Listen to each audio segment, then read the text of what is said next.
speak.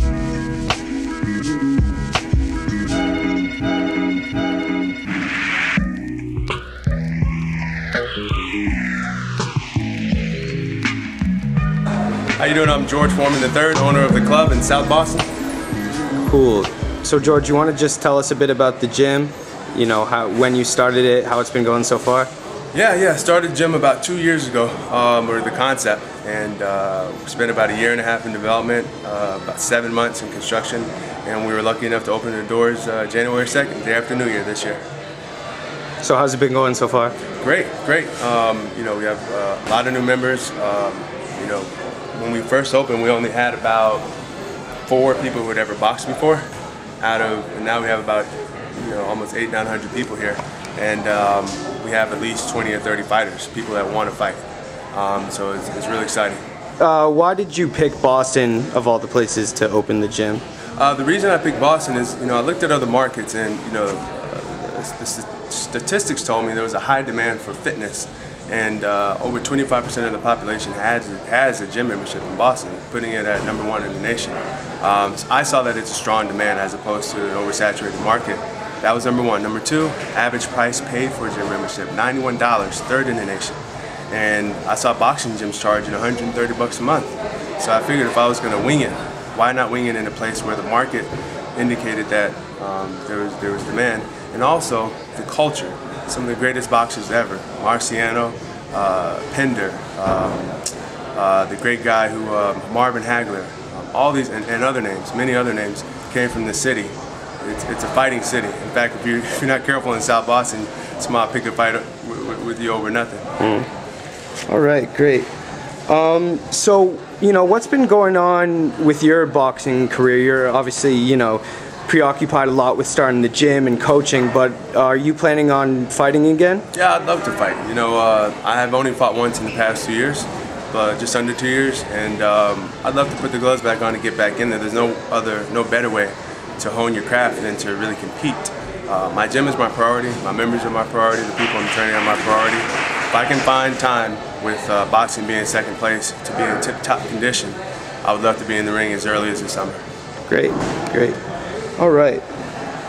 So what does it mean, to have or to be training fighters for the Haymakers for Hope? It's a very special opportunity to be training the fighters for Haymakers because, these are guys that don't have to do it.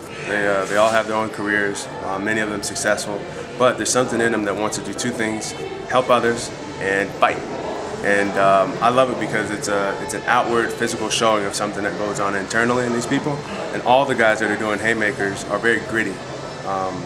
They have the same type of grit most of the fighters I work with have. And so it's great to take their hopes and dreams of winning and help them accomplish it, and also raise money for cancer. You couldn't ask for a better opportunity as a boxing coach. And these guys are good. Yeah. Have you ever trained in anything for fun, in any wrestling or jiu-jitsu type stuff? No, I just wrestle with my brothers. I'm scared to go on the ground because guys start putting their foot on you and wrapping up and kicking you and all that. Those guys are too tough for me. Yeah. So no future in MMA? No future in MMA. I wouldn't mind fighting one of those MMA guys in the boxing ring. Yeah. But that's, I want to take advantage of them because of, it's different. So there was, this whole kind of MMA versus boxing thing that was happening for a while. Do you feel that still exists, or do you feel like, it's just both respective, that it's different sports? I think the MMA versus boxing thing is corny. I mean, you take one of the best baseball players and put them against one of the best basketball players in their own respective sport. And, baseball players are going to lose in basketball players are going to lose in baseball. But they're both great athletes, and they're both going to fiercely compete. But you know who's going to win. To me, MMA and boxing is the same thing. 2 completely different sports, completely different strategies. In boxing, you don't want to go to the ground. You spend your whole life. I went 6 years without ever touching the canvas, MMA is, you might go to the canvas on purpose, and that's part of the strategy. And it's just like chess, but different rules, different sport. And I'm really happy that MMA is popular right now because it's, as you can see, there's been a resurgence in boxing because of it, because of MMA. By the way, for any boxers trying to get into MMA, remember the same thing that made you great at boxing, do the same thing in jiu-jitsu or kickboxing, whatever it is. If it took you 12 years to become a great boxer, maybe at least 6 years before you try to get in the ring and fight somebody who's going to rip your ear off.